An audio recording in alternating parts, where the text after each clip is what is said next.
How let does me the do it. intro go? Can I be a part of it? Oh, it's so simple. Can dude. this be the intro right here? It's so simple. It is. No, all I do is Rivals. Can I do that? Just Battle kidding. of the Challenges You do- podcast. Oh, are you with, doing it God now? damn it! Okay, Scott. sorry. Go ahead. Go ahead. My bad. No, it's I'm fine, just so man. excited. No, we could throw the intro in whenever we want. I just figured like maybe I should squeeze this in while he's No, you can go ahead right just now. talking on. No. It to me, it's always got to feel organic, and All I right, just go ahead. I'm not feeling no. I already did it and you ruined it. All right, I'll do it. Battle of the Challenges podcast with Vincent Cloud. And Scott Allwood. Hey, and this is the Rivals 1 episode 1 recap. Season 21. Yeah, season 21. People might be asking, like, why in the hell would you ever talk about this season? Because it's an amazing season. It is an amazing season. It also ties in with Rivals 3 that's coming up. Premiering in May. Yes, May 11th, I hear. And Is it really? what I've said, that's what I told everyone. I May think it 11th is is my May- birthday. I think it's like May 17th, though. Is that a thing? Or was it March 17th is when The Real World premiered? I Oh, think I don't that's know. what it is. I don't know. Doesn't matter. Well, happy Go on. future birthday to you. Yay! How old are you going to be? 29. Really? Oh, awesome. I was like, oh my god, I don't want to be talking to some kid.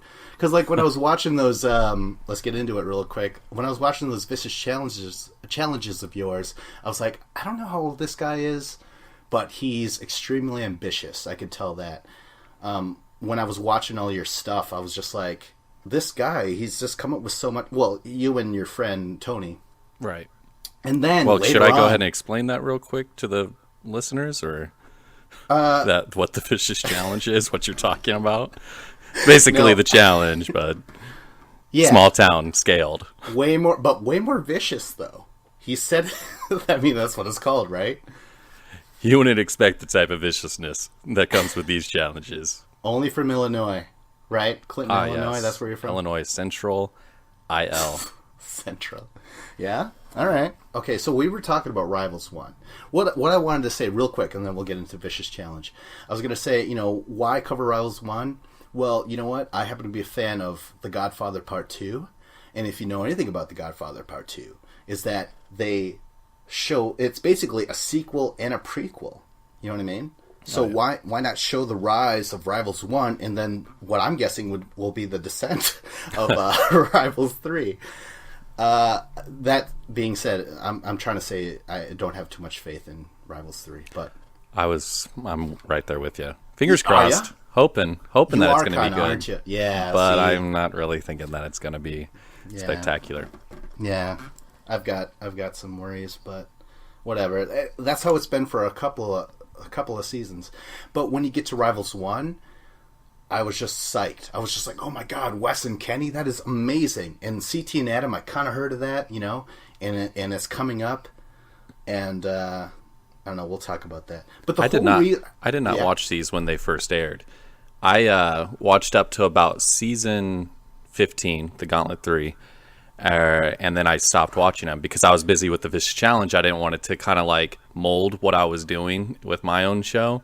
So I stopped watching the show, the challenge, up until about a year and a half ago. Then I was like, okay, well, I'm kind of done with the Vicious Challenge. Let me go back to the show I love. And I was just binge watching season after season, and it was blowing my mind away. And then I started watching it on TV for the first time with Challenge of the Bloodlines. And that was obnoxious. I hated that at that point. It's like, I just binge watch all these episodes, and now I just got to every week? What? So it's pretty hard on me. Oh my god, I didn't know that. That's crazy. Like, you could just hearing that, I'm like, this guy totally dedicated himself to the challenge in a way that I've never would have thought. Like, oh god, there's so much to cover. But first of all, okay, so when I first started watching the challenge, it was in 2009 or 2010. It was Fresh Meat 2. That was the first time I ever fucking watched it, and I was like, oh, this is awesome. And then after it ends, I'm like, oh, I was blue. I was depressed. I was like, oh, what do I do? Because I've never heard of such a show, and it was so great. And then I go online, and I'm trying to find anything I could find. And I stumbled upon some amateur shit, that being totally a compliment. And I was like, oh my god, this guy, Scott Allwood, who's doing these vicious challenges, he's done like, I want to say 16. I know you didn't do 16. How many did you do? We did 9 seasons in the first year. Yep. And then after that, Extreme. it was about 2 seasons a year. So we're up, I think we did about 17, 19 altogether. But when you think about how we did 9 in 1 year, it kind of really just takes, it's not as much. And this has been since 2008, since we started it.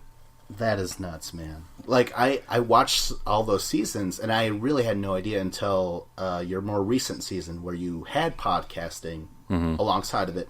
And then that's when you and Tony were like, we did it all in 2009. We did, like, X amount of seasons. I already forgot. Sorry. But then I'm like, whoa, that's crazy. Because all your challengers did look pretty good and in the same condition. Or Jordan Hamlin would show up like, oh, I'm fucking hungover again. Right. I'm like, again, like this is year after year, Jordan. Like, what the fuck is happening? But it all started to make sense. And then in that same interview, you and Tony revealed that you wanted to go on the challenge. You actually auditioned for Real World, right? Yeah, we did back in 2008. Oh my god. And it was embarrassing. What do you mean? We go there, and we're in Chicago, and we're pretty normal guys. I'm a pretty silly person, but that doesn't really come off when you're first meeting me. And Tony is really quiet. If you know him, he has this real subtle flavor to him that I love. But he's not a very outgoing kind of person in the sense that I am pretty silly when you get to know me. So we go to Chicago, and we're in this line of just all these people. And when I think about the people that they cast now, I'm just like, there's no way in hell that we were ever going to get cast on this show. We go in there and we're sitting on a little table, and the person's like, hey, kind of just describe yourself real quick. And I'm so naive back then. I'm just like this innocent little kid, 20 years old, still just a very innocent person in my life. But they get to me, and I'm like, oh, I'm trying to be a good guy. I'm trying to do well in my life. And I could have went on so many tangents about how I came from this broken family, and how my parents were alcoholics, and that I was, finally I got this job, and I'm starting to, make it for myself, and I'm really struggling in a way with mentally because it's so hard on me. But I didn't. I go, I'm just trying to be a good guy. I like to think that I'm trying to do good in life. And then she's like, okay, next. And then the next person's like, I'm just trying to be good. I'm trying to be a good person in life. Same shit that I was saying. Wow. And this bitch, she goes, is everyone just going to be saying that they're trying to do I'm like, is that what she said? Yeah, she's like, is everyone, I'm going to keep saying this. And at that point, I should have. She's slowly getting up. She's like, is everyone going to... But at that point, I think back now, I'm like, if I would have freaked out on her, that would have got her attention. I could have been like, hey, just because this shithead says I'm a good guy, though. Fuck this guy. Like, if I would have freaked out, that would have been good. But instead, I just went, oh, what a bitch. I can't believe she said that. Like, mentally, I'm just sitting there just like, oh, this is what my real world experience is. It's just... Well, you said that mentally. And in the real world, had you been cast, you could have said, oh, what a bitch to the confessional. So you should have been cast. I mean, you were already there. I would have not been good for the show. I would not have been. I like to think that I would have been, but I would have been so awkward there for the first few days. I would have been like just the guy in the corner, like peeking around. You guys talking out here? Can I come out here and talk? Yeah, Scott, get out here. What are you doing? Okay, well, I would have been the guy. Do you remember St. Thomas, the Brandon guy on there? I barely watch it anymore. Like, I barely watched it when it was good, I hear. Anyway, when it was. I wouldn't necessarily say that I'm a comparison with this guy, but in his first few episodes, he was really like into this girl, Laura, who didn't care for him. And I feel like that would have been me at that time. I would have been like, oh my God, that girl's so cute, but I can't talk to her because I'm so nervous. And it would have been really embarrassing all around. If that would have been on TV, I would not be here today, most likely. I would have driven off a cliff. I would have driven to a cliff. No, There's not many cliffs around Clinton, Illinois, but I would have found one. But no, I mean... Or maybe I would have got so much punani. People still... Let's pretend I didn't call it that. Okay, Punani, and so that's my real-world experience.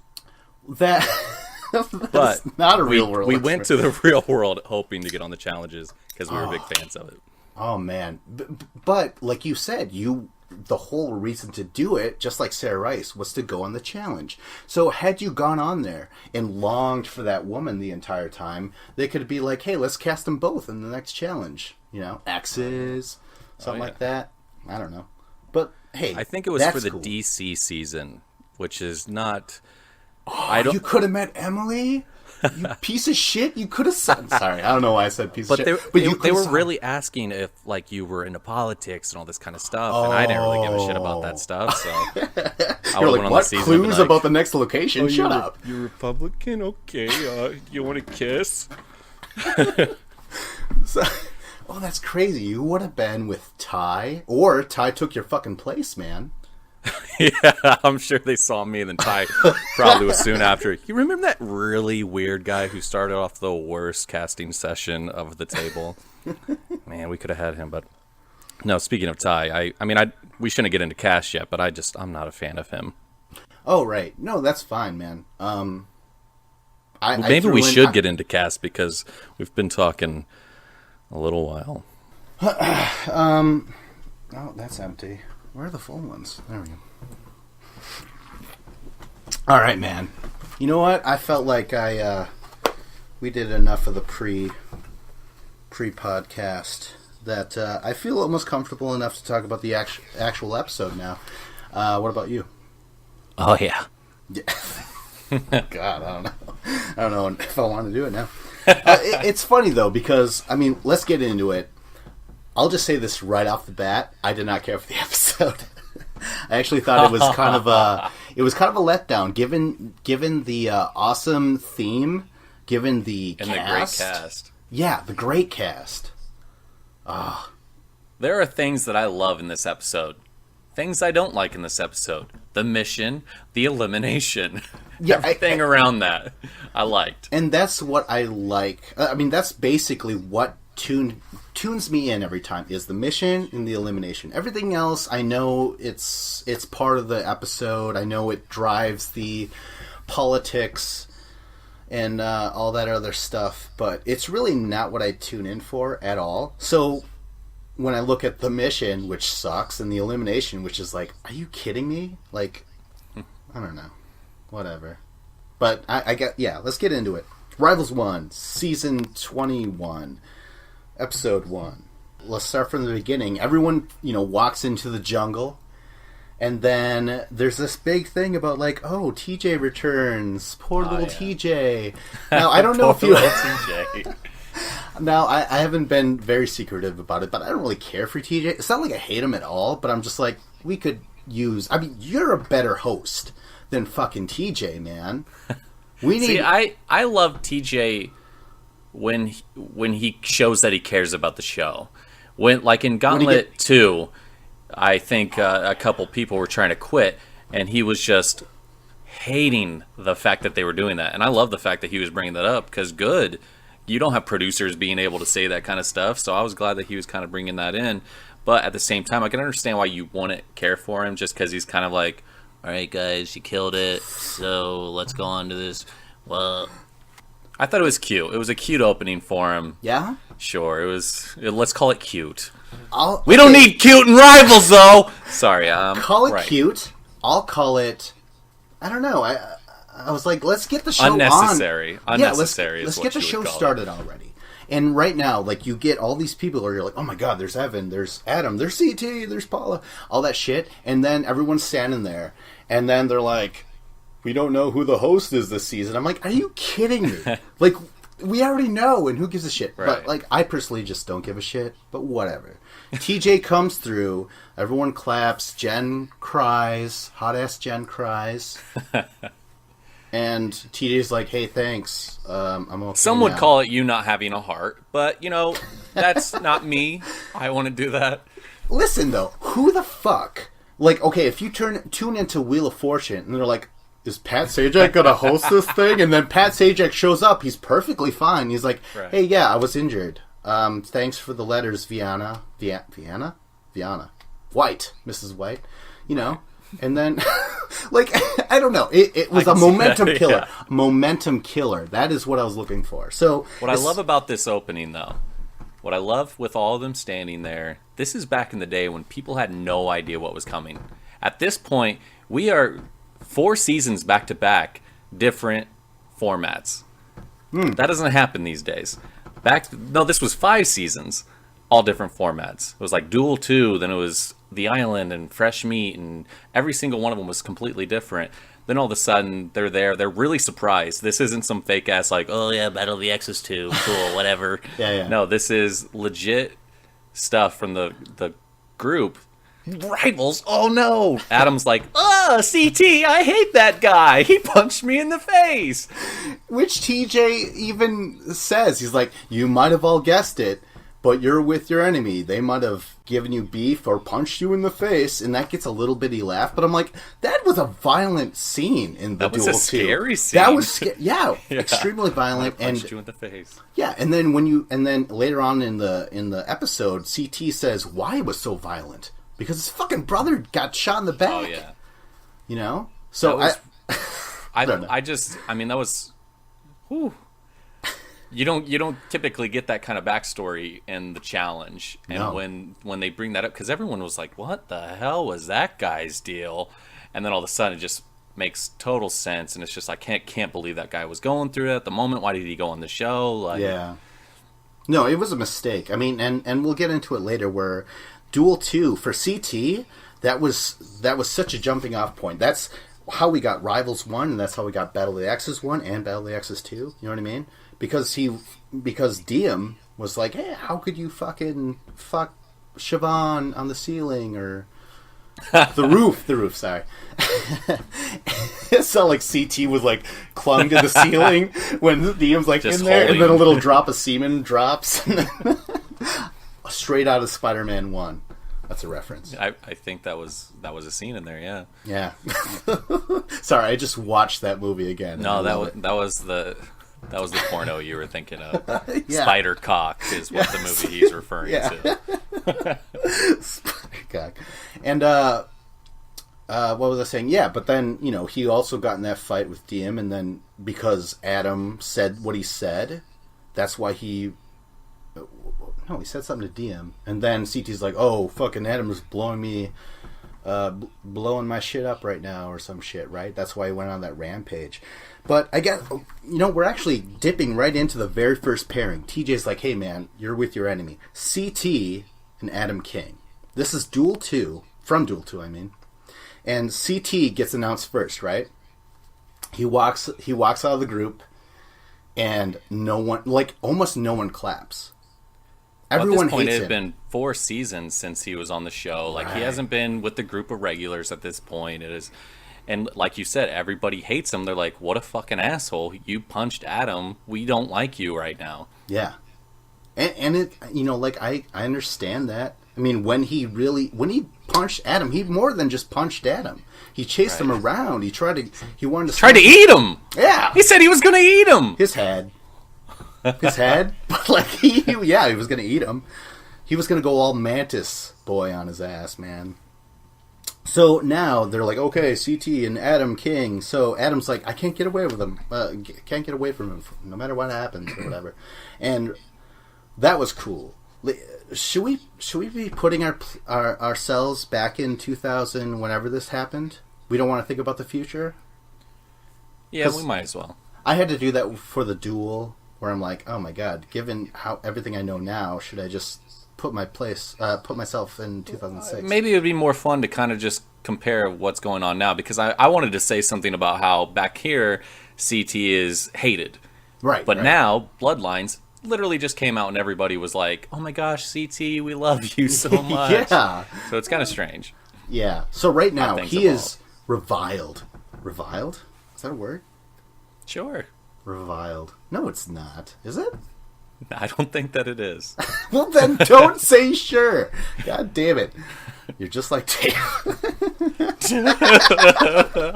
All right. I'm out of here.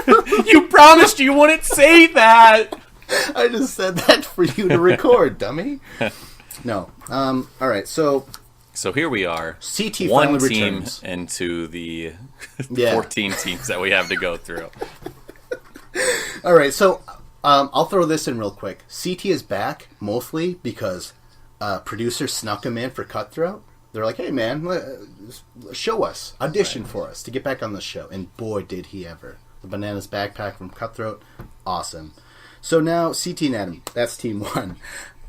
Next is Laurel, who I enjoy immensely. She's fucking talented as all hell. Ew. And she's new, man. Yeah, you don't like her? I understand that. It's fine. Are you talking about the way she cut into Big Easy on Cutthroat, or what? She's just a really disgusting person, in my opinion. Like, as I've seen her through the show, she really does not have a part of her that I feel is a nice person. Yeah, the human being part is kind of missing. Yeah, it's kind of just... Yeah, she says these things, but there's no redeeming qualities about her in any sense. She's a great competitor, but you got to be humble about it in a ways for me to be rooting for you. Otherwise, you get me shouting, ew! Anyway, she's with Cara Maria. Cara Maria, she's like, I feel like Laurel's always judging me and, like, taller than me and, like, more likable and shit like that, you know? And she's not wrong. So this is going to be an interesting group.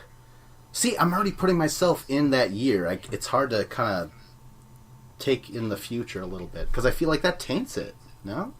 Okay, we won't talk about the future. It really I was doesn't. almost about to, but just forget it. Do it. What do you have to say about this? Well, I was just saying, back then, I wouldn't necessarily think that anyone's going, oh man, Cara Maria and Laura are together. Wah. But today, if that came about, people would be like, oh my god, I just shit in my diaper that I wear just in case a team is put together that is that good. Yeah. And today, if that happened, people would be losing their minds. Yeah, Get them out. This is a great pairing. I don't know. Let's get to the next one. Bananas. Johnny Bananas. I mean, he's called up, and they're like, you're with Tyler. Now, this is kind of cool, because Tyler's like, me and Johnny can get under each other's skin like it's nobody's business. And it's kind of true. You know, Duel 1, remember, Tyler called Johnny in the first duel, and they were roommates, and eliminates him, and it was stupid. Yeah.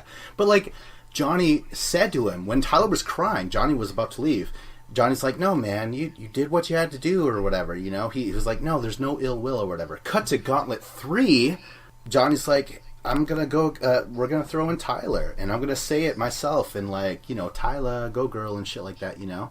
You know, that was an argument there. And then you cut to Cutthroat, and they go against each other, and Tyler wins. So, yeah, Tyler does, when he says, we're each other's kryptonite, I'm like, I kind of believe it, you know? So it's kind of a cool pairing. If you want to dive into the future, Scott, go right ahead. Tyler's such a good competitor. I never expected it from him. I don't know if anyone did. Well, but I would love to have that guy on my team. Yeah, Tyler?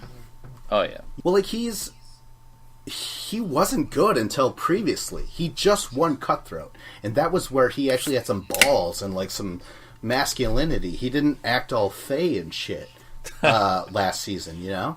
So he's with Johnny. So I'm like, okay, good pair. Watching it right now, I could give a damn less because they don't really stand up. Next is Teresa and Camilla. I had like a list of my favorite guys teams and my favorite girl teams. There was one team on my favorite girls team, Teresa and Camilla. Yeah. And they were basically non-existent this episode. But yeah. I do want to say that I genuinely enjoyed them back then. Camilla was just coming off of, like you said, Cutthroat. Yep. And she put a lot out there on that shitty red team, and she kind of got the short end of the stick. So I feel like fans kind of should have been rooting for her. She was a little bit of an underdog at this point still. Like, yeah, let's go Camilla. Yeah. I mean, exactly. She did so many eliminations last season on Cutthroat. Her very first one, I believe, she was going in, and that's when Teresa tries to intimidate her and shit, right? Like she's like, Camilla, you Oh stole my my gosh, sweatpants or some shit. It was so dumb, but I understood what Teresa was trying to do. Even though I don't really care for Teresa at this moment. She was Wes and Kenny's love interest the season before that. Right. So I'm like, I don't know. I don't really know how you perform, Teresa. I just know that you love to put yourself in those situations. And Camilla, she's just a straight up fighter. Let's go to Evan and Nehemiah. I love this pairing. I love I Evan. love the pairing. I've been a huge Evan is like my top 3 challenge dudes. Really? Yeah. I like Evan, Wes, and Abram. Those are my top 3. I was a little bummed that Evan wasn't in the previous season, but at the same time, it was back in the day where you had all these good cast members that you could give and take any amount of them, and you would still have such a great show. And Cutthroat was amazing. I love that season. I would have loved Evan on there. I think it would have made it just as good, if not better. But I couldn't have got enough of Evan back then. Oh yeah. So yeah, I'm with you. but he's back, and I love the pairing with Nehemiah. I love it. This is coming from the Duel 2 when Nehemiah called out Evan like really early in the Duel 2, and Evan just got pissed. I remember that. It was awesome because he's the head honcho. Nehemiah, who is he necessarily? But the fact that he's willing to step up was really cool. It kind of stuck in my mind. How many times did both of them won at this point? Because Nehemiah had a belt at this point. Let's call it belt. He had a belt. And then Evan He had 2 belts. Had 2 belts. Yeah. They really hated each other, though. They really didn't like each other. Nehemiah got a weird edit on Duel 2. He seemed like the strangest person in the world on that season. But before that, he just seemed like a normal guy, I guess. Yeah. What was before that? Gauntlet 3. Not your that you're not favorite or normal your if last you're doing one. praying and whatnot. Yeah, but he would write you might be popular on this show, but you won't be popular in life or something. He would leave these weird letters in Duel 2. I remember that shit. And Evan would just tear it apart after he got, after he eliminated him. But it was great. I felt like that was a kind of a cool rivalry. It stuck in my mind. One of my favorite guy teams. Yeah. On my list. One of my faves. It's cool. Next is Paula and Evelyn. I personally have always despised Paula because she's always on the opposite side of Evelyn. So when they put these two together, I think they tried to say they went against each other in Fresh Meat 2, which they did. But there was the island, that huge debacle with the island. Remember that? Right. Where Paula's own alliance chose Evelyn over her. It was great. It was funny. I'm with you. I never really cared for Paula. I would have done the same thing that they did on the island. Yeah. Evelyn, get your hiney on our train. Let's go to Winsville. Yeah. So lopsided that fucking season, that season finale. So, what I want to say right about this is that at first, Paula's pumped. She's like, "Oh yeah, thank God!" She was actually crossing her fingers, hoping that she would get Evelyn, and she did. And I love that because then she goes, "Oh yeah, I forgot we hate each other." And Evelyn's like, "This is crazy because in order for me to win, Paula actually has to win a challenge." And I felt that at first. I was like, "That's almost not enough for Evelyn." There's as much as Evelyn, a pretty tall order. Yeah, and it also established Evelyn as a fucking champ. She just wins shit. She's one of my favorite. She is she's my favorite female challenger. It's her, someone else, and someone else. You know what I mean? But Evelyn is up there, man. So that's cool. I love the fact that she's if I gotta win and Paula has to win, that's crazy. You know what I mean? And she's smiling the whole time. Where I'm like, "Oh, you're gonna win the final. I know that." So. Next is Davis and Tyree. What do you think? What are your thoughts? I'm a fan of those two. I really wish. Are we supposed to spoil the season at this point? Do we talk about the rest of it, or? See, that's the thing. That's the thing. Here's the thing. The thing is, I like those two individually. I really enjoyed the Denver season.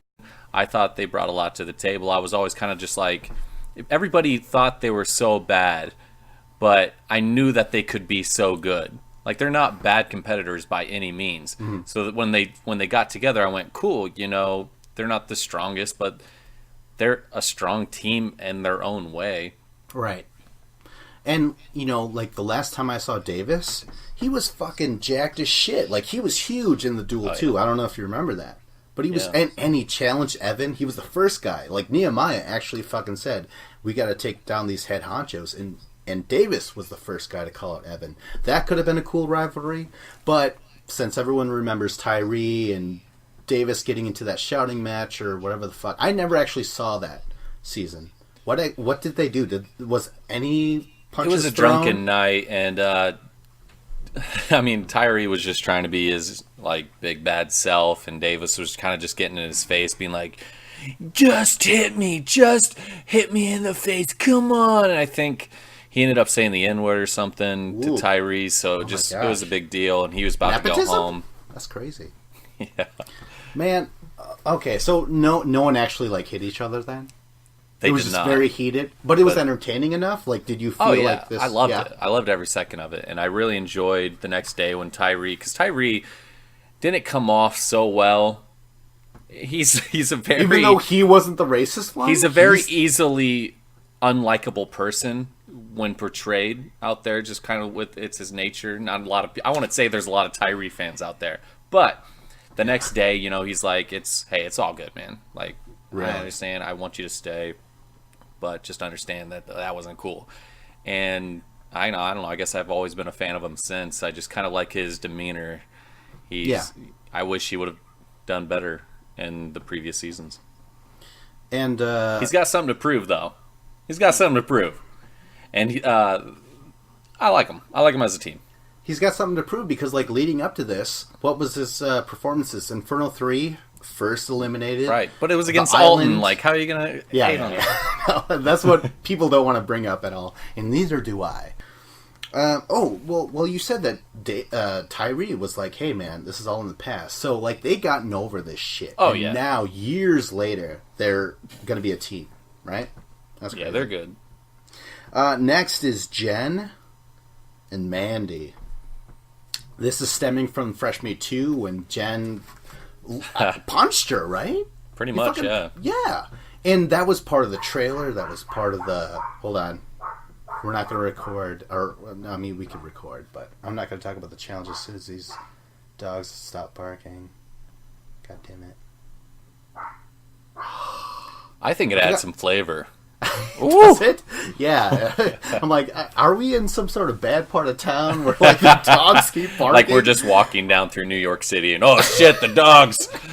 Let's hurry up and run up here so we can continue to talk about the challenge. Yeah, I say we hide up in Brooklyn. That seems like a safe place. I don't like what Mandy. I don't like her. Oh, you don't? I don't care for her.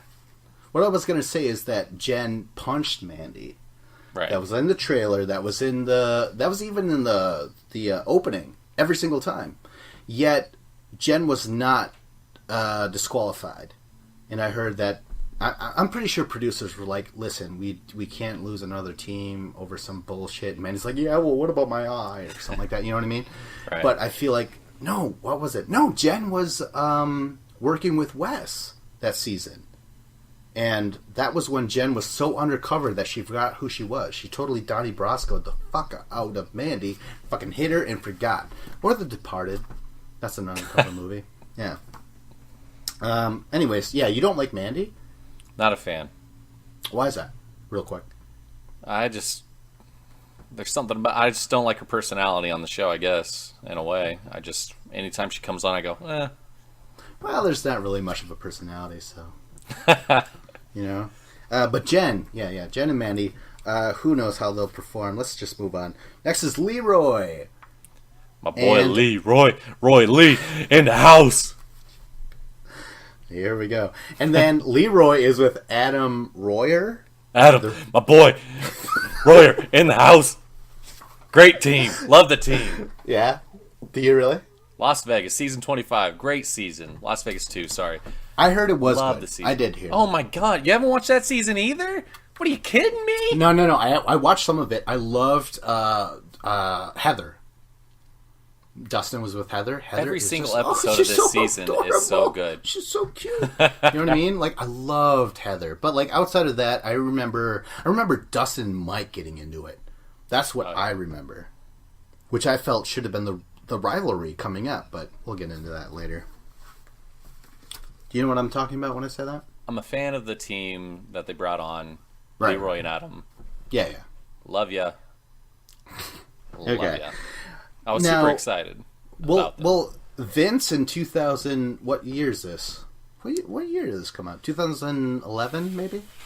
Probably. Yeah, 2011. 2011, Vince was like, oh my god, this guy named Leroy, like, I don't even know him, but he seems cool. And then this Adam Royer, I just knew that he was violent. I remember him getting drunk and cheating and hitting and all that other shit. And I remember him getting kicked off and whatever. So I'm like, okay, this could be a cool new partnership. So next is Sarah and Caitlyn. Boring. Just a boring team. Thank you. Oh, that makes me feel so much better. And it really makes up for the Leroy and Adam thing. That You did. motherfucker. So Sarah's like, well, I thought I was a good person, you know? Like, oh my god. If you didn't know this, I don't care for Sarah Rice. I feel I get completely turned off by her, like, oh golly gee willikers, like I am soccer Goody mom. two shoes.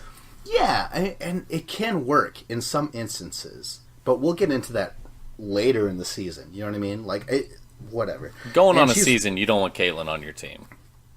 Yeah. You don't want Yeah, that, though. Caitlyn, Sarah's like, I thought it was one of the good ones. Oh, yeah, I remember. On Fresh Meat 2, Caitlyn was the first one to throw Sarah in for, I think it was the second episode. That's when she actually did go in and get eliminated, I believe. It's one of So, those stretches, I feel like. Really? I feel like- it's an appropriate like, meh. enough. Yeah, well... Oh, you so guys far- had one argument. Rivals! Well, most of the girls' things are kind of like, I could see that, yeah. you know... But that's girls for you, man. Like, rivalries Hell are yeah, born am I every day. right? Every fucking day, man. And then they're also, they also make up within that same day, too, man. You gotta be fucking on your toes. Alright, so next is Ty and Brandon. This is coming from Cutthroat. Ty was an instigator. A straight-up instigator. What a weirdo. Brandon is the exact opposite, and they inevitably clashed. I don't even remember. What was it? I don't remember what it was about, but it's probably because Ty is just a psycho, and he's trying to start stuff with anybody. Yeah. Not a big fan of him. No. I love Brandon, though. Brandon's cool. Brandon's I my mean, dude. If we want to jump in the future, he's tragically cool. Like, he's so laid back.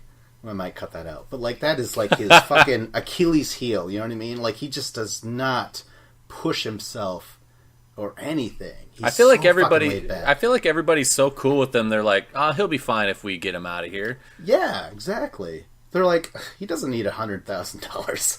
No way. Or 50,000, whatever. Okay, so next, Jasmine and John A. This is from Real World Cancun. Never watched it, but they're like, we were basically fighting over the same guy. And they show scenes of Jasmine just like, I think John A's talking to the same guy on the phone, and Jasmine's like slapping the walls and shit. And she's this tiny little person, you know? But at the same time, I'm not interested in either of these people. I'm not Never watched either. I'm not a fan of those two. I actually have not seen that season either, but this is just stemming from others this season and, you know, seasons afterwards. I just never really cared for the two of them. All right, so next is Anissa and Robin. This is stemming from the Duel 1. You've seen the Duel 1? Yeah. This is where Robin's like, Anissa, what are you? You're a lesbian. You're black, Republican. Like, there's all this sort of shit that she like. Anissa is a Rubik's cube of fucking ideologies, races, sexual preferences. You know what I mean? So when Robin got drunk and said, "What are you?" I didn't feel like she was in the wrong. Like, I could have made that exact same mistake, but Anissa got really pissed. Then she ended up challenging her into the duel, eliminates her. So it's kind of a cool rivalry. I mean, I believe it enough. I do remember the argument, you know? You know what doesn't happen enough in this show? Headlocks. Why don't people put people in headlocks more often? It's not a punch. You're not going to get kicked off for a headlock. Like, put that motherfucker in a headlock and be like, aha, I got you in a headlock. I just feel like that should happen more often. I would put someone in a headlock if I was on the show, and they would start punching my back. Do you think they get kicked off for that? Like, oh my gosh, I'm in a headlock. I don't think I could hold one of these guys in a headlock, to be honest. I would try to do it, and they would just push me off, and I'd fall into the pool and look like an idiot. But my point stands. You could put Adam King into a headlock. I'm sure of it. But Thank you. Yeah. Yeah, you pick the smallest man. Just because... I could put that motherfucker... Yeah. I'm flexing right now. I'm like throwing my arms up in the air just like, yeah, I could! I only say that because Mike's not here yet. Otherwise, I would have said Mike. But, you could totally do that to Adam King. Where are we? Anissa and Robin. What do you got to say about either of these two? Did you say anything? I don't remember. I did not, but I like them as a team just because it brings back some old schoolers. There's a lot of... That's true. With the girls, there's a lot of newer people. I like those two just because it kind of like it's an old group. That's it. Yeah. It definitely makes the challenge have a little bit more depth than just like they got in a fight recently on Cutthroat, which is a lot of the arguments here. I mean, the teams. So finally we have Kenny and Wes. TJ's like, hey, I love Kenny, so I'm going to say this. I'm going to let Kenny choose his partner. This is a moment where you hated TJ's fucking guts. It's not like I did. I just rolled my eyes. Like I've never hated TJ ever, but like you'd light him on fire. You would light him on fire. I don't think it's fair that he's friends with these dudes. He's friends with Kenny. He's friends with Johnny and Evan. You know what I mean? It's fucking weird. And because he's friends with them, he also hates Wes. But we'll get into that later on. He says some shit to Wes every once in a while. I'm like, what the fuck, dude? You know what I mean? But this is great. This is a great pairing. This is, of course, stemming from The Island and then Fresh Meat 2, where it came to a head. What's rough about this pairing is that they do this sometimes with the cast, where like they'll have a pair, Kenny and Wes, who are both enemies, but at the same time they have friends on the show who just happen to be paired up with another enemy of the other enemy. So it's like Kenny and Wes and Nehemiah and Evan. It's like, well, they kind of have to work together now so they're not going to be getting each other out anytime soon. And maybe the production's trying to keep these people along as possible, but I just feel like it gives them an unfair advantage in a way. I want to talk about that more later when elimination comes around. Right. No, I see that, man. But I will argue later on when it comes to pass that Nehemiah really didn't care for the JEK. Evelyn really didn't care for the JEK plus Paula. You know what I mean? Wes didn't care for the JEK plus Paula. Sure, it sucks that now that those three can just work together because whatever, but really, they did not like each other. You know what I mean? I feel like this is an authentic rivalry pairing. I really do. I mean, for the first and only time in a Rivals series, these pairs do make sense. But yeah, they do. I completely agree that they make sense. It's just, politically, it's boring though. I get you. Yeah. With a voting system and your friends are your friends still. I just want to throw this out right away that it was really funny because when explaining their rivalry, Wes is like, Kenny and I have a very tumultuous past. And he's not very smart or something like that. And Kenny, all he has to say is like, Wes has an ugly face. No one likes an ugly man or some shit. And Wes is like, the guy's an idiot, you know? And Kenny's just like, he's ugly, you know? I'm Mr. Beautiful. So, yeah, it was a great pairing. And we'll see more of that. It's not really hatred between the two. It's more of this... When combined together, they will become like an 80s villain. You know what I mean? They'll... That's totally spoilers, but throughout the season they're going to be like, whoa, and they'll fall out of the boat. I was just about to say that, but I didn't want. I was like, it's fun to watch these two as a pair because they're just like they don't work too well together, but it's just kind of fun to see. Oh yeah, it's not what I expected from them to. I expect hardcore drama and shit, but no, they're just funny together because they cannot work together. All right, so finally TJ's like, hey, enough about all these guys, all this shit. Let's talk about the money. What does it say? $100,000 if you win, to the girls and to the guys. And that sounds awesome, but really it's like $50,000 each if you win. Right. You know? Yeah. So like if you and your partner win, you get $50,000. This show's never really been great about giving good amounts of money for what they actually go through. The actual challenge itself, they've changed the final prize to be makes more sense, like $125,000. Like the past 3 seasons now, the more recent ones is $125,000 each. So that's cool. Like that's worth it. Oh yeah. You know, but right now, no, not so much. These guys are here because the theme is kick-ass. So producers are like, dude, people are going to tune into this. Everyone get here. We're all going to make a great payday. Second place gets $50,000 each. So basically $25,000. And if you get third place in the final, gets nothing. Nothing. I like that though. I like it. I don't know about you, but like, you know, they changed it for Battle of the Exes 1 where they're like, everyone gets paid, everyone's smiley and having fun and shit. I like it. It makes that third team not want to give up in the final mission. No, yeah. Even though they will. Okay, so we already got the introductions out of the way. We already got the money at stake. Right. Let's get to when the challengers run into the house. They run in. They're excited. They're excited. There's rock music or party music playing and shit. There's music. Not in the house though. That's the weirdest thing. You know what I mean? Never ever. No. Like when you see a house and you see them dancing and like drinking and what they're dancing to is like them like banging on pots and pans. Like they have to make their own music. It's fucking crazy, man.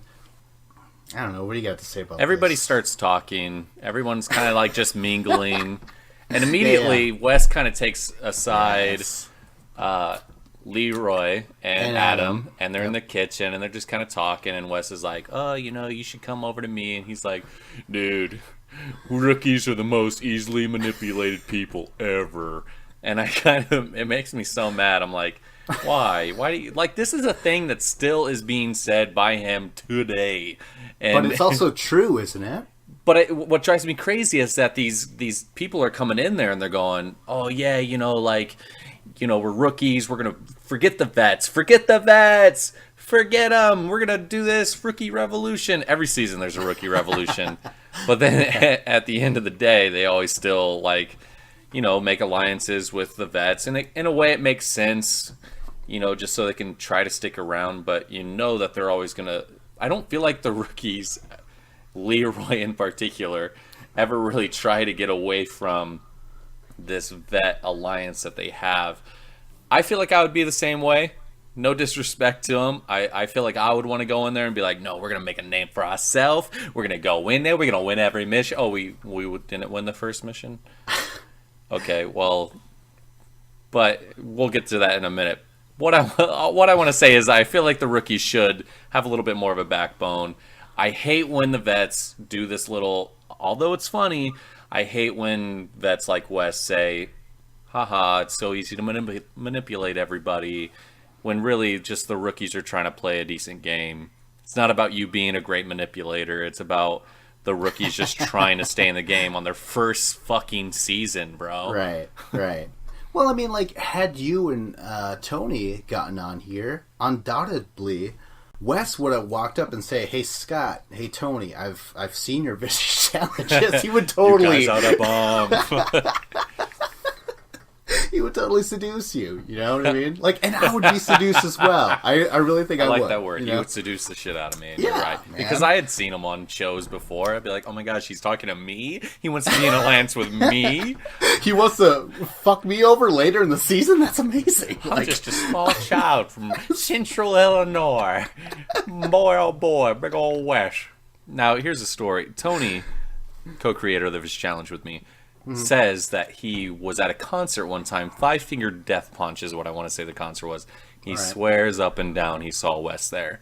And he swears up and down he bumped into him, and he looked at Wes, and he's like, "Oh!" And then Wes was like, "Oh!" and kind of just walked away, like he didn't want to be noticed. I don't know if I believe it, but that's a story that Tony will tell you to this day. And you don't believe him? I don't know why I don't necessarily want. I would say 48% believe him. Okay. Does Tony Maybe lie he just. a lot? Well, he's not a liar, but Maybe it was a. So it why was a, don't you believe it was a big crowd. It's this random area. I don't know why all of a sudden he's seeing West out of all. We just happen to be big fans of this show, and West is going to be Right. at the same goddamn concert as him. And that's why I don't know. Anyway, Where was this? Chicago? I don't remember. Yeah. All right. Anyway, not a big fan of the way Wes is acting towards the rookies. And neither is Leroy. Roy Lee Leroy- is yeah. suspicious of it. I enjoy that he is. Good. Yeah, he's like, don't buy into it, man. I don't trust any of you motherfuckers. You know, and Wes is laughing. He's like, ha ha ha. But, like, come on, man. Like, see, I don't want to jump into the future in terms of what Leroy has to say in terms of not following the bandwagon. You know what I mean? He's doing quotation marks right there, just in. Yeah, I am doing quotation marks. Let's move on. The next thing of importance, because everyone's just drinking and whatever, it doesn't really matter. But the next morning, though, CT, he comes up to Adam and he's like, "Hey, dude, like, did he say that? Did he tell Adam that his brother was shot?" No, he told the confessional. He's like, "Hey, on Duel 2, my brother was shot in the back, and as soon as I got there, I got drunk, I got laid, but then I started to get questioned by DM, and then Adam stuck his face in the situation, so I beat the fuck out of him." You know what I mean? But now he's like, "Adam, we can't escape each other. Like, we're partners. You can't, you know. So let's just fucking." Adam's be okay being with really, really polite towards CT about this situation. He still doesn't like CT at all. You can tell, No. but he's Yeah. being very polite. He's like, "Yeah, dude, it's me and you. Whatever." CT really wants to bond with Adam. Adam's not quite having it at this point. And you can understand that, but you're really starting to kind of root for CT at this point. Like, he did something wrong, and he's wanting to be a good guy at this point. So you root for him in a way. I just like the fact that after CT pummeled him in the face, and I feel like Adam, like if you look at Adam's face, his face is actually still kind of manipulated by the punch. Like, I swear to God, like Your look at his freeze face. frame of this podcast should be a picture of old Adam with new Adam, and we'll see what it looks like. Totally, man. But like, what the funny part of it is that CT puts his arm over Adam's shoulder, and he's like, "Hey, man, I'm sorry." And then Adam's like, "So am I. Me too." But I'm like, "What are you fucking sorry for?" Although he did throw a punch. That was but, like, really good Adam impression right there. I don't know why. I just was like, dude, you sounded just like Adam right there. How dare you? I hate Adam so bad. He's in your soul. You can't help it. No! I don't want to throw a elimination for Johnny Bananas. Oh, shit. Are we jumping too forward into the future? I'm sorry. You did. But I would like to bang Jen, though. I mean, that'd be great. Is that in your notes? Like, the next note was, Jen, no. still hot as hell, want a banger. And there it goes. No, what I have next is the actual mission. Let's just get into the mission, because Great. everything outside of that, I was like, I don't give a fuck. Let's get into the mission, which I really don't care for. It's called High Dive. And it's 150 feet over the waterfall, or on the waterfall, something like that. 15 hash marks. You and your partner have to hold hands, jump over the line, don't get DQ'd. If you're a girl, since it's the girl day, if you win, you're safe from elimination. If you're a guy and you win, holy fuck, you This get is what I like. $2,000. I like that. That's cool. They did that back then. They don't do Yeah, that they now. did. Back then, and that's like what, 4 or 5 years ago. You know what I mean? It Back seems in so, the day. Whew. Yeah. Whew. This is a girls' day, so if the girls, whoever gets last place, they're automatically in the jungle, which is what the elimination is called. It's hard for me to enjoy a mission like this because not necessarily that I didn't enjoy watching it. It's a lot of fun to watch. It's a lot of fun to put myself in that position of trying to jump over, and holy moly, on a waterfall, that's crazy. But I just can't help but feel bad for the cast because they were waiting around all day for 5 seconds, hold each other's hand and jump as far as they can over this little waterfall. And that, to me, I can't get away from that when I watch it. I just feel bad for them. You're saying like the It's an all-day shoot. They're there for 12 hours, I bet. Okay, maybe 8 hours. Any amount of hours is super long. You mean just like all those hours spent just to get another pair together and jump that took like 8 seconds. Right. Is that what you're getting at? They're putting people in harnesses. This is taking a long time, and you can tell. It's fun to watch. That's I bet true, it was but, even like, fun to do, but it's just I feel bad for him. I'm not wowed at all by the waterfall. I felt that the waterfall was kind of weak. I felt that it should have been bigger, louder, maybe. Where Wes is like, "Hey, Kenny, are we gonna do okay?" You know what I mean? And Should have been a like, firefall, if you ask me. A firefall. What's that? Like lava? They should have done it on a volcano. Is what I'm getting at. Yeah. That would have been something to really watch. No, it's really underwhelming for a first mission. Like the first Totally. mission should have been, and I'm not saying that a lot of these missions were great to watch for this season, but the first one should be a fucking woo mission. Not, hey, let's see who jumps the furthest. Exactly. It's not okay. It's not on a big tall building, which they could have done. They could have made that work. But it's like it ties into the theme of trying to repair that bridge between rivalry. So like you literally have to hold hands. You know what I mean? But it's like I don't know. I just didn't really care for it. We'll get into it more as we get into everyone's personal performance. Let's start with Jen and Mandy. They start off, hold hands. Really nothing much to say between each other. They jump. They clear 12 hash marks. Boo. Yeah, I'm just like, okay, 12 hash marks. 12 out of 15. Clearly you're going to lose. 12 out of 15, that's right. Next is Evelyn and Paula. I'm like, oh my god, go Evelyn. But they DQ instantly. They step over the line. Next is Laurel and Cara Maria. I'm like, yeah, let's go, Laurel. They step over the line. How many people did DQ on this? Because, like, let's go back a second when we were like, yeah, this would be kind of fun. But imagine DQing at this point over this silly mission. Yeah. Not only did you wait forever to go up there and jump over these little things, no, you DQ like a dumbass. Yeah. Ugh, frustrating. And that's not cool to watch. It's not like as soon as they DQ, it's like it doesn't matter how far they jumped.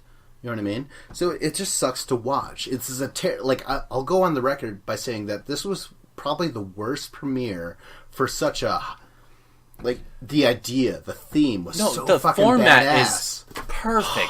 I It know. was unseen at this point. Yeah, Nothing it like was. it before. Yeah. Beautiful. And I don't then even- this I don't is even- what they do. Did they do this theme since on anyone? Did Survivor rip it off? Did Big Brother rip it off? Like, did anyone rip it off? No. This was theirs and theirs alone. This is their chance to fucking shine. You There's know a what I mean? reason why it was cute, like great ratings for him. Yeah, It was a fucking hit. Yeah, so next is Evan and Nehemiah. Evan, come on, man. Fucking, Nehemiah's no slouch either. They DQ. It's such a momentum killer, you know what I mean? Next is Kenny and Wes. Kenny actually has a great line before all this. He's like, Wes is very white, and if the saying goes that wet men can't jump, then I'm fucked. And it was so fucking perfect. Like, that's what Kenny's good at. He's just good at talking shit, even though it's like... There are some borrowing lines from- I'm going to quote later. Yeah. Kenny is a great interviewer. I love his interviews. Oh, yeah. He's one of the best. I was actually watching this with a pal, and she hated Kenny this entire episode. And I was just like, that's not something I'm used to hearing from people, because I feel like Kenny is such a annoying but likable character in the show. Like, Yeah, but you just said he's annoying but likable. So, like, either you... I mean, clearly, you're always going to get annoyed, but it's whether or not you like him afterwards. Is that what you're saying? Because I personally did not care for Kenny for the longest fucking time. It wasn't until Fresh Meat 2, and only then, that I liked him. I'd never want him to win, but I always liked watching him. Okay. Yeah, alright. I kind of see that. Sure. Well, either way, man, they fucking DQ as well. Like, it's like, again, it's like, this is a great episode. No, everyone's DQing. Next is Anissa and Robin. I don't really have too much faith in Anissa. But then You read those names and you go, oh, well, they're not going to win. Not the jumping man. contest. But they're veterans, and here's Anissa and Robin. They jump. They clear 13 hash marks. better than Jen and Mandy, so that's good, right? Next is Johnny, Bananas, and Tyler. They jump. They clear 14 hash marks. Really, these notes, like, it's just such a letdown. So let's just fucking get through it, right? Next is John A. and Jasmine. They clear 13 hash marks. These notes are about as fun as me watching the episode. I really didn't care for this mission. Yeah. He's sitting here telling me what people did. I'm like, yeah, okay, right. I just hate this mission so much. Yeah. It makes sense that you have to say this. I appreciate that you put these numbers down, but it's still like, oh boy. I'm just trying to serve my country. We appreciate it. When I get back home after doing this podcast, they spit on me. They call me baby killer. They say that the Vietnam War. How about this? You just go, next team, 14. Next team, DQ. Next team, Right. burp. Next is Davis and Tyree. I wanted to throw this in there because Tyree is like, we're not going to get psyched out. Everyone is talking mad shit about me and him. And Davis is like, Davis does not talk. Like, he's got a look. He's bulked up or whatever, but he does not talk. He's so fucking quiet. So Tyree is like, everyone's saying, oh, Tyree and Davis, they are the worst team here, the worst guy team here, and they're not wrong. You know what I mean? But like Tyree's like, let's fucking do it. They jump. They only make 5 hash marks. That sucks. Really sucks. How embarrassing. Next, though, we have CT and Adam. I don't know what they say to each other, but they jump. They clear 15 hash marks. How do I dress up this mission? I don't know how to do it. They just clear 15 hash marks. That's the maximum, by the way. So there you go. Next is Brandon and Ty. They do 13 oh my god. They do 13 hash marks. Next is Sarah and Caitlin. They do 11. God damn it. Camilla and Teresa, they do 10. Leroy and Adamar. I like this because Leroy, before they're holding hands, and Leroy's like, Adam, let's... Dude, this is so obnoxious, this moment. Let's clear this bitch. And Adam's yeah, let's clear it, bitch. From out of all the, like, things you say before, like, pep talk, like, hey, let's clear this. Oh, you mean let's do exactly what we're supposed to do. Great. And then Adam actually like calls Leroy a bitch though. Like, I don't like, maybe Adam thought Leroy was calling him a bitch first. I don't know what was going on with that. I liked it though. Yeah, let's clear it, bitch. Yeah, and I wanted Leroy to be like, that's not what I said. Let's go. He lets go of his hand and he just looks at him like, who knows? Maybe that's what happened. Yeah. They just had to edit it for time. Oh my god. Yeah, and you know what though? Real quick, I don't think this episode is like the typical like hour and a half or whatever, no. For usual premieres. It's pretty short. Next is that's it. Okay, here we go. All right, so now TJ's like, all right, fighting for first place with $2,000 to win out of the guys is Leroy and Adamar and CT and Adam. Okay. Winners are the rookies, Leroy and Adamar, $1,000 each. That's what were the cool. times on that? Did you get the times on that? Because they said it came down to times. I always thought this was a little suspicious. Okay, the times. Yeah. Because I feel like maybe they went, well, it would be a little more interesting to see these two win it. And not necessarily these two who could actually make a huge move and knock out Kenny or Evan, who we want to stick around a bit. It's all a little suspicious. I want to believe that the show is straight up. I do. But, I don't know if it is. Next, with the girls for first place, competing is John A. and Jasmine, another rookie team, versus Anissa and Robin, veteran team. Who's going to fucking win? The rookies. Boo. They win. We don't know them, but yeah. So now, in last place, this is a female girls' day. Last place, it's between Laurel and Carmaria and Evelyn and Paula. Evelyn and Paula, they get last place. Totally. They both stepped over the line. Alright, so that was the end of the mission. As you can tell, Scott is not saying anything. He's like, I am bored to tears. The mission, if I could cry. Let's go on. Let's fuck this mission. It took us 15 minutes to talk about this mission. Let's get on with the show. Oh. Lots of attitude coming from coming from a picture. All right. So, okay. After the mission on the bus, Evelyn is talking to Wes. Yeah, she's like, you know what? If I go in, I'm going in, but I want to take out a strong team so people get scared of us. You know, that's what she's saying. So, but at that exact moment, Laurel is over in the corner, right in front of Anissa, writing in her diary. I think I could get this many people to vote for Anissa. Anissa's right behind you, bitch! What are Right you doing? behind you. Davis is over there looking over his shoulder like a little snooper. Little Yeah. snoop. I used to like you, Davis, until I found out you were a snoop. Cut it out. what? I mean, I saw this coming. I mean, isn't Davis You like saw bi or something? You thought you just assumed No, Davis isn't was a Da- snooper. Isn't Davis Bisexuals are snoopers. gay or bi? Your What is words. he? I want to know if he's gay or bi. He's a gay man. He's a gay man? He was beating Caddy. That's all he was doing. He was like, girl. Laurel is totally writing a Why note was Laura right in doing front that of... right in front of her? Yeah, Why I don't do know. that? Yeah, And I don't maybe know. she didn't think Davis's ass was a little snoop. Maybe that was the reason. I don't know, but it was very silly for her to do But that. at the Anissa same calls her time- out on it. Yeah, like she will, but like at that bus, the cameraman is going from Laurel's paper to Anissa and back and forth. And that's when Anissa's like, sense. Captain Obvious. I don't know if you caught that, but like that's, I mean, it was production saying, hey, getting it with Laurel or whatever.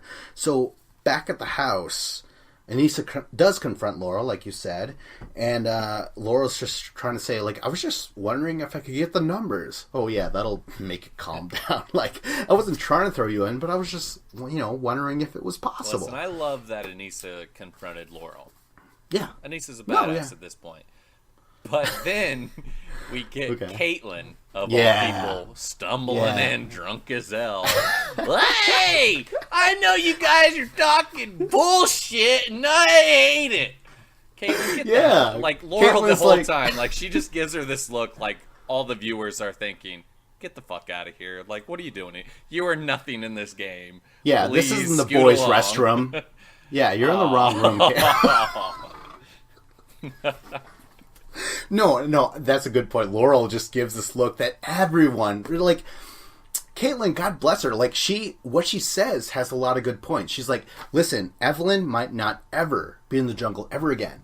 We need to get rid of her. Everyone needs to get rid of her. Oh, well, and Paula, you know what I mean? But it's mostly about Evelyn. So that's why she's like, Laurel, you have the best chance of getting rid of her. Is that true? For sure. You know? Oh, yeah. But Laurel's just like, yeah, whatever, you know. Nobody wants to go on elimination. Yeah, no one wants to go in. So Caitlyn, she awkwardly enters, says her piece, and then awkwardly exits. We don't have to say awkwardly anything in front of Caitlyn. Like, we can just assume that everything she does is awkwardly. Oh, for sure. Because it is. Oh, let's get into deliberation. Deliberation starts, and Robin, So funny, man. So ridiculously funny. now Robin, she stands up. She wants to. Before anything starts, she's like, "I'm going to try and save Anissa and I." She's a veteran. She knows every single one of these people, at least all the people in charge. And she's like, "Hey, if you want to put us in, you could, but then we will go in. And if we leave, then we're gone." You know what I mean? Like, she didn't make any.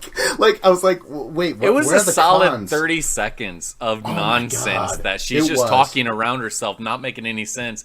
And I love everybody's reactions that they're cutting to, because that's exactly our reactions. I cannot see why Robin would ever want to show her face again after seeing this moment of Yeah. her being a fucking idiot. Yeah, I'm not like a struggling. Robin basher, but this was embarrassing 100%. Yeah. Did they for a have veteran- deliberations after she drank 10 tequila shots? What the hell was going on right there?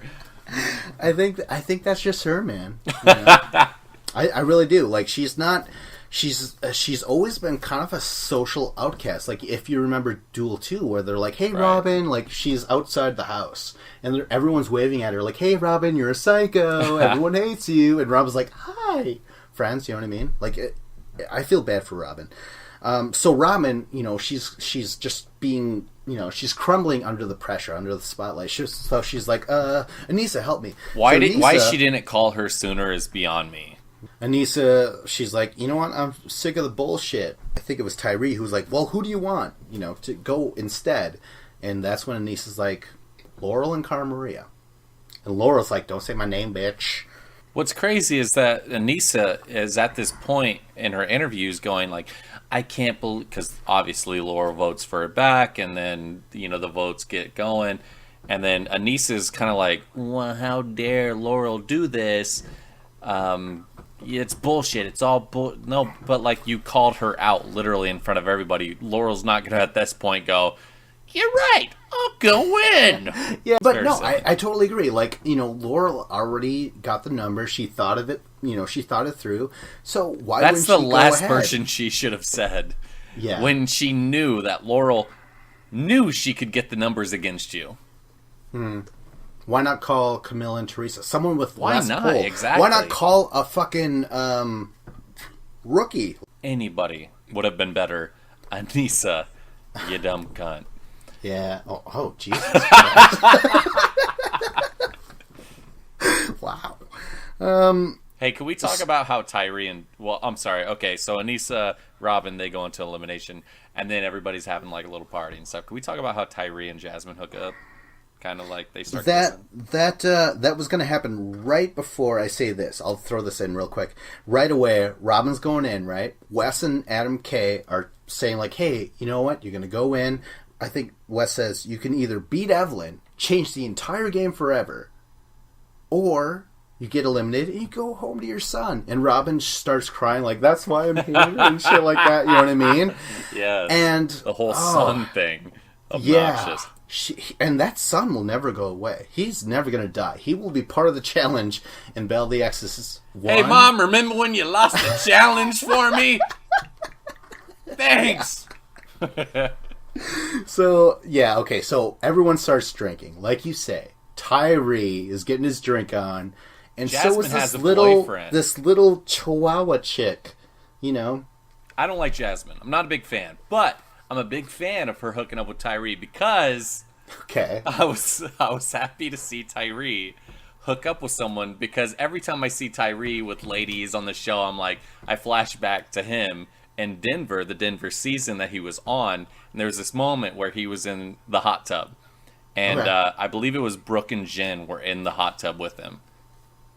Ooh, And two hotties. They're making out.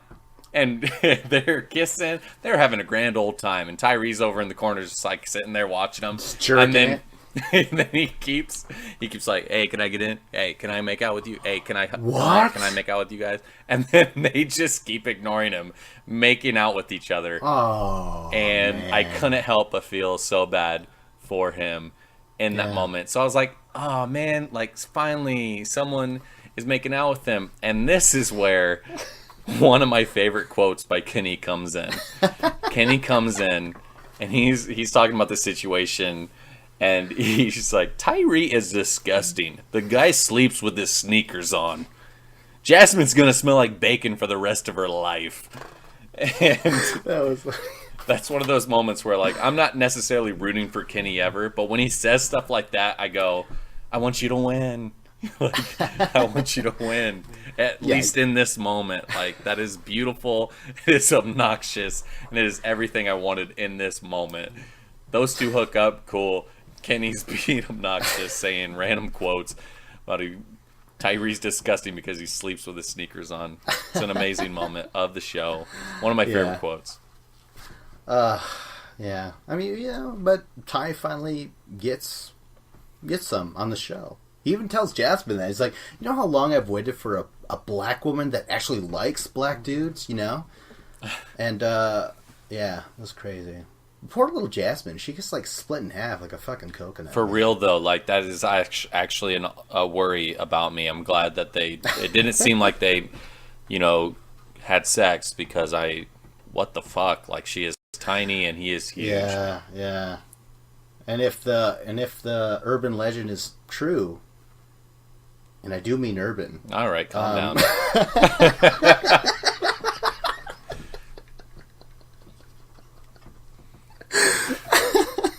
I do mean Irvin. Wow, that's horrible. All right, so while Ty is being a magician, splitting a black woman in half, Ty, on the other hand, he's like talking mad shit to everyone. He's just saying like, "Hey Laurel, you're hot, but you have hella cellulite." You know, I'm like, what the fuck? You know? And the whole time, you know, like, he's just saying this to everyone. He's drinking. Like he's being cocky. He's just saying whatever the fuck he wants to say. Meanwhile, Adam, Leroy's partner, just he's always listening, just kind of hating. Like, Yeah. I don't understand really why Adam hates him so much. I don't know what specific thing just made him hate him so much, but like there's a moment where I don't remember who it is, but they're like talking to Adam, just being like, just don't even listen to him. Like, Adam looks like a psycho at this point. He's like, oh yeah, well, I just there's this moment where Ty says, hey, I'm gonna get you, guy, and or something like that. Yeah, and yeah, then yeah. Adam goes like, dude, don't call me a guy. Yeah. Like, what is that? Why are you mad at him calling you a guy? You are a guy. Yeah. What is the problem here? It did not matter. Like, Adam, I feel like I've known people like Adam Royer or whatever the fuck, you know what I mean? Like, just tragically not gonna step down. Tragically always looking for a fight. Now, Ty, on the other hand, sure, yeah, he is looking for a fight. I don't but necessarily he's- think that Ty's even 100% there.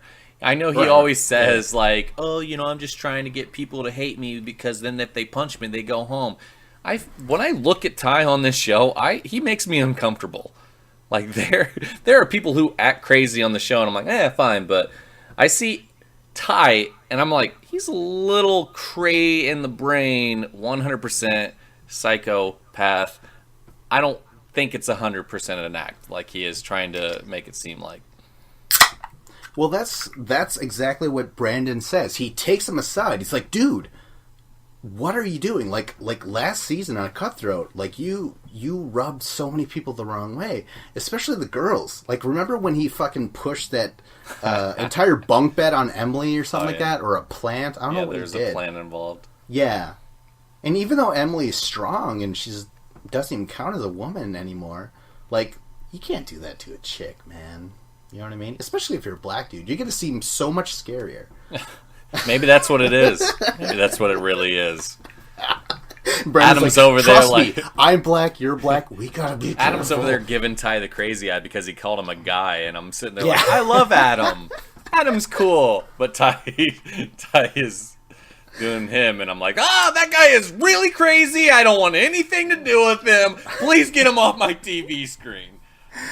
Oh god, it's so, I don't know, like what Ty was saying, it's just gotta, you know, I don't think it was Ty that was talking hurtful. about, like, he was talking about how he hadn't sex in a year and a half or something. Like, it was nothing that even he's like, LA girls suck.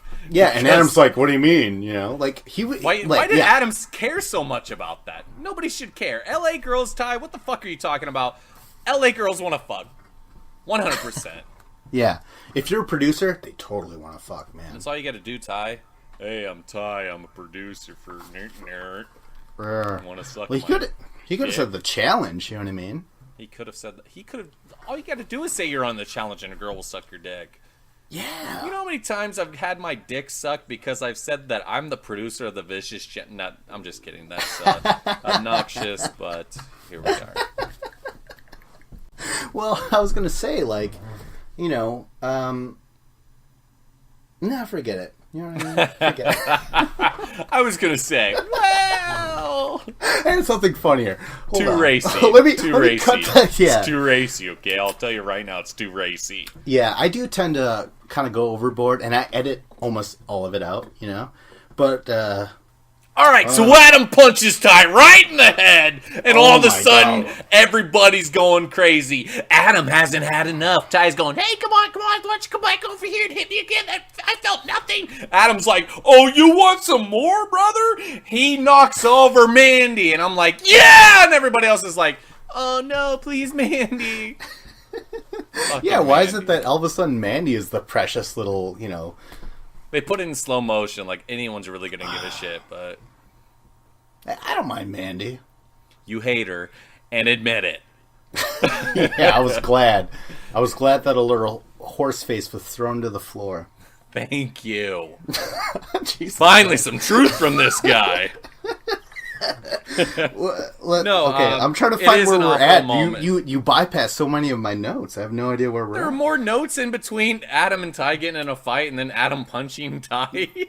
I have so much subtle nuances written All right, down. bring it up, lay it on us. No, there's not really. Like, Tyree was like, hey, he wanted to do that. But that's, like, nothing, really.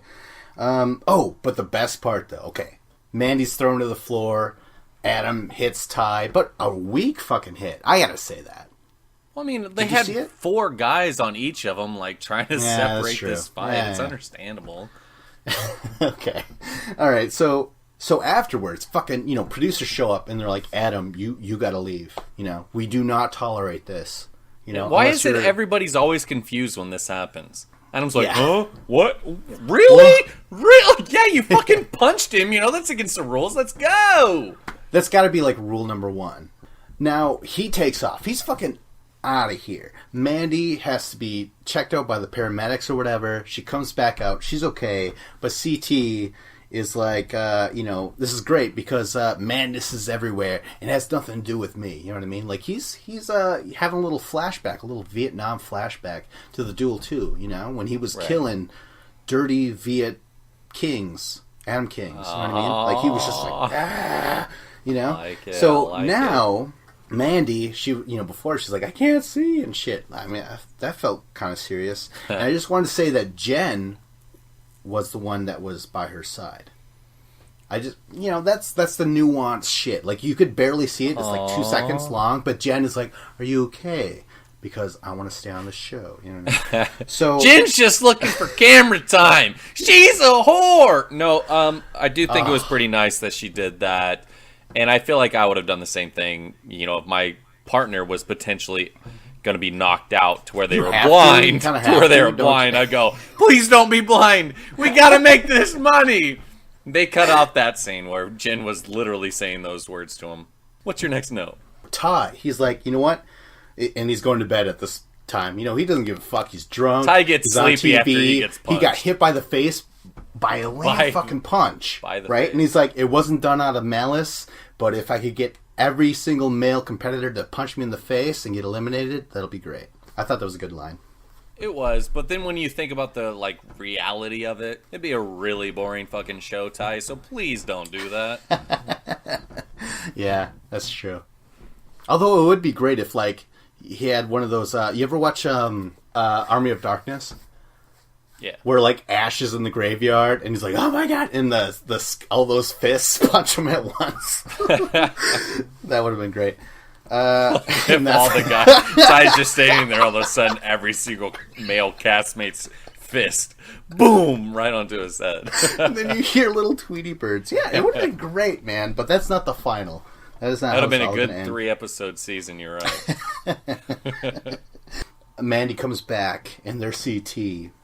He's talking to Mandy, and Mandy's like, "Oh, CT is the only person who's kind of asking me how I am, or maybe everyone probably asks, but Mandy's like, CT's hotter, you know what I mean?" Right. And CT's like, he's like, "I'm sure that big ass head protected her pretty well." When she...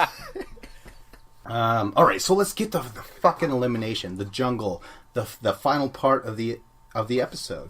You would think that after a mission that was totally boring, they'd go, you know what? Let's make up for it with the elimination.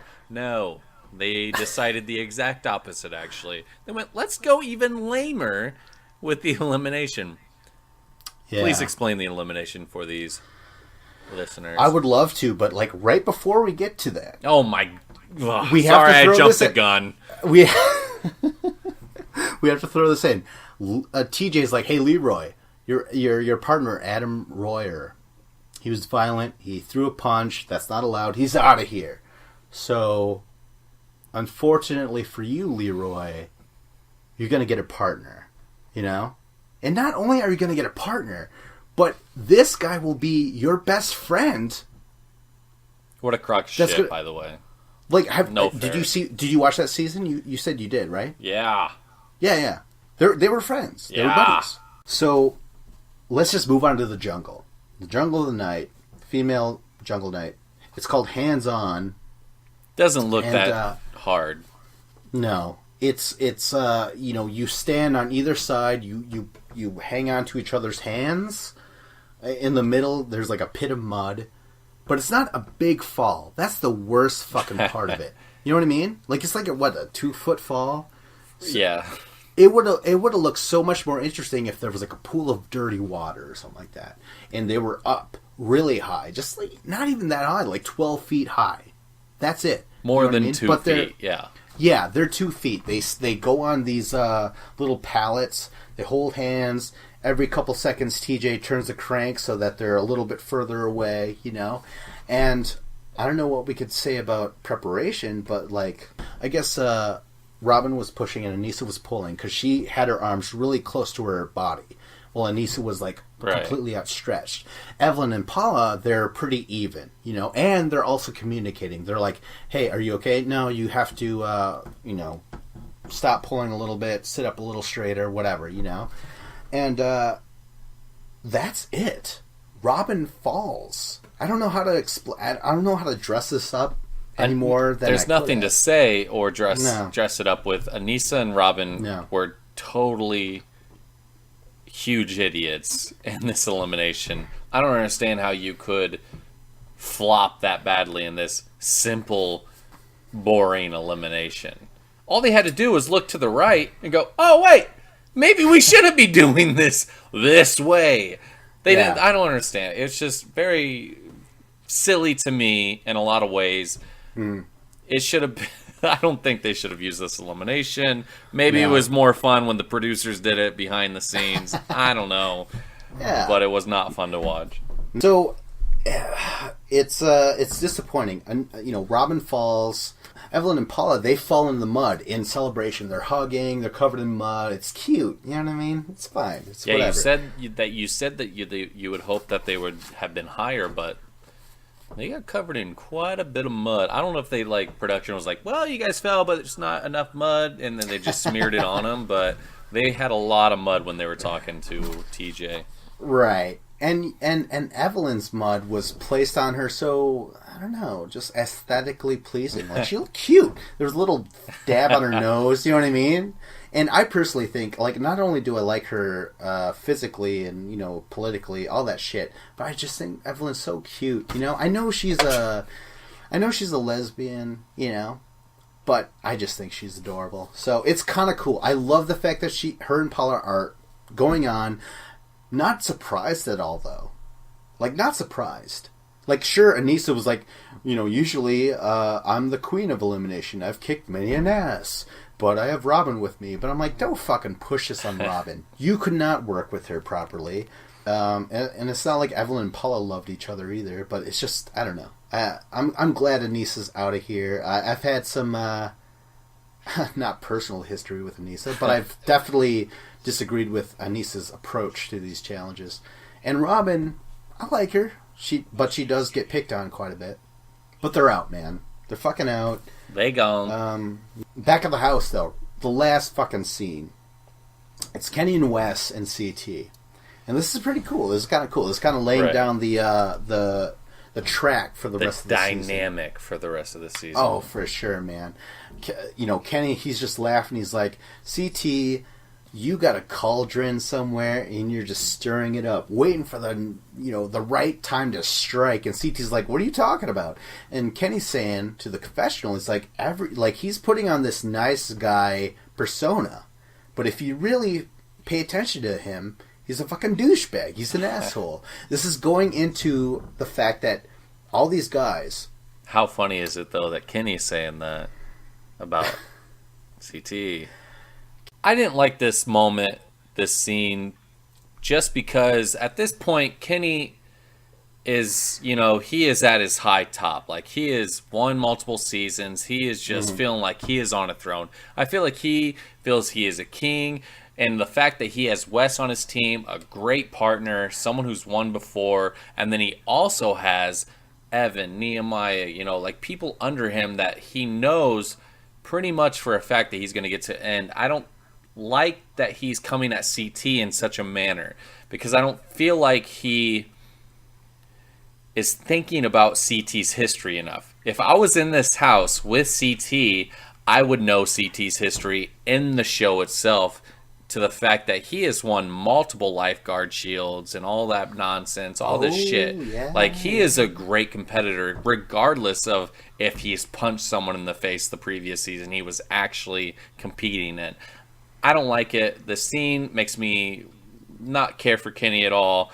Not that I necessarily was like rooting for him from the get-go anyway. It just, to me, I can see why Kenny is being such a way at this point, with at this point having multiple championships ships under his belt. But More than Hulk Hogan, he said. that's fucking CT, dude. Like, do not be coming at him like this. It's a very stupid, silly move to be going at him like that. Well, that's what basically what CT says back to him. He's like, dude, the fact that you and Wes have multiple championships, like you've just said, like, we have more belts than Hulk Hogan. You know what I mean? Which is not true, by the way. But like, he fucking CT's like, no, that's my point, Kenny.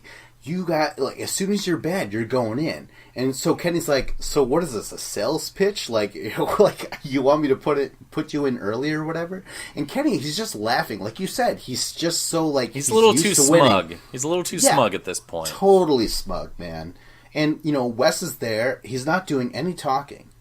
But CT is saying, Kenny, listen, what I'm saying is, you know, you, Evan, Johnny, you guys think you're in the finals, but you know what?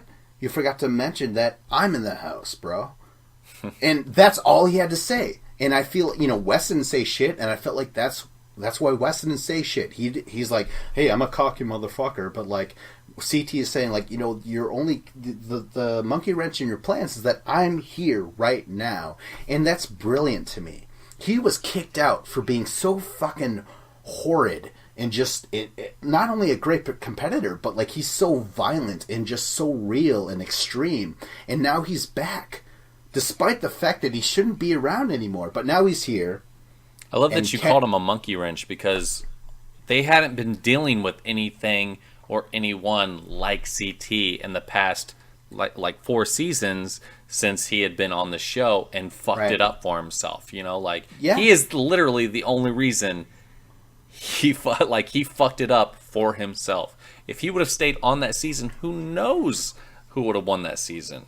CT, like, his last legitimate season was so long ago. In fact, it was your Gauntlet 3, wasn't it? That was the last time he was totally on a season. Yeah. Guess what? He was in the final. He was ready to go. He was ready to win. I just feel like Kenny got a little into his own head at this point. He had not necessarily had too much competition in the past seasons, or he got pretty lucky and had the right friends to where he got where he did. Yeah, it's been years. It's been years of success for Kenny. And like you said, like Monkey Wrench, I mean, the closest thing Kenny's ever had to that was Wes, but now he's a teammate. Right. So Kenny is just like fucking feeling great, I'm sure. I'm totally sure. I mean, if he looks at his 2 other buddies, Johnny and Tyler, Wes has won before, Tyler's he won. Should but, like, 100% be the way he is, but it's still not less annoying to see. I mean, if I was in his position, 100% would be the same exact way. I have 2 teams on my side that are strong, if not stronger than the team you have, CT. Like, that's a real thing going on. And you have yourself, I have me and my 2 buddies, my 2 teams of buddies. Like, it makes sense that he's coming off this way. Anybody in a normal aspect would be coming off this way. It still doesn't make him seem less of a villain in this season, at this moment, at this point, with CT trying to be a good guy. And that's the end of the episode. That's like, it. this will see, the thing about the episode, the premiere episode, is that it actually featured a lot of the players individually or working with their partner in a little bit of way. Like I said, when Manny got hurt, Jen was there. You know what I mean? When and CT and Adam, they had that like, hey man, I'm sorry. You know what I mean? And there's all these little instances where Everybody it's got really, a great time to shine except for Camilla and Teresa. Sorry about oh your my luck. god, they did. You'll get yeah. your time later in the season, whatever, a few episodes Yeah. away. But I agree. Pretty much everybody got their own little time. Brandon and Ty, you know, Adam and Leroy, everybody in the most sense had time to shine. Fuck, man. All right, well that's the end of the episode. What there's nothing else to add to There this. was is there? nothing else to add to this episode. Disappointing. Wonderful fucking season though. Like the season will get better. You know what I mean? But it's just that this premiere episode, it was just like, oh, what the fuck, man. Like it barely tied into the theme. I mean, yeah, sure, hold hands. A lot of holding hands. That's all it was. Like so was the elimination. They're like, Right. you know what I mean? Maybe So, that's what they were thinking. yeah.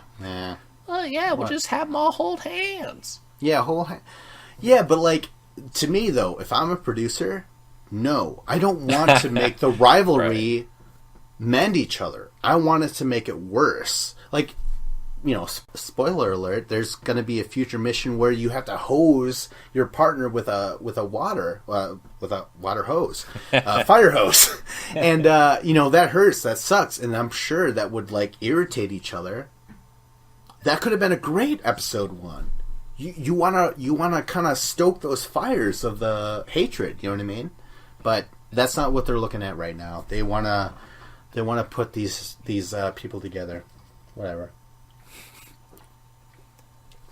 All right. Well, I guess that's it. I really gotta piss, man. Like I would love to end this a lot more smoothly, but I'm gonna go in my pants. I'm right there with you. I've been this whole past 3 minutes like, all right, dude, yeah, cool, all right.